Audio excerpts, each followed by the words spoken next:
ஜப்பானோட மெஸ்ஸின்னு சொல்றாங்க, கூபோ.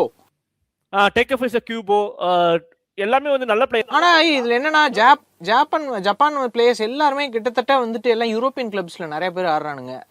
அது வந்துட்டு கண்டிப்பா அந்த டீமுக்கு ஒரு பெரிய பூஸ்டா இருக்கும்னு நினைக்கிறேன். ஏன்னா முதல்ல எல்லாம் ஜாப்பனீஸ் பிளேயர்ஸ் அவ்வளவு பேர் கிடையாது. சிஞ்சி காகுவா தான் பெருசா தெரிஞ்ச ஒரு பிளேயரா இருப்பாரு ஜாப்பனீஸ்ல.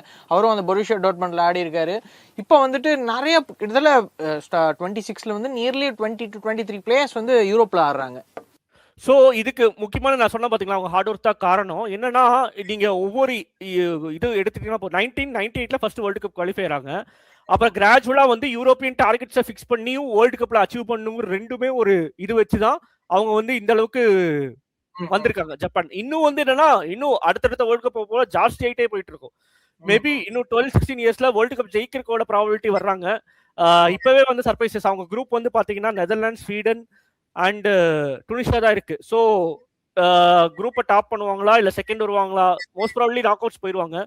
ஸோ என்னன்னா இன்னொரு ப்ராப்ளம் என்ன ஆகுதுன்னா, நாக் அவுட்ஸ் போயிடுறாங்கன்னா நாக் அவுட்ஸ்ல ரவுண்ட் ஆஃப் 16 தாண்டி என்ன பண்ணணும், ரவுண்ட் ஆஃப் 16 இதாயிட்டாங்க.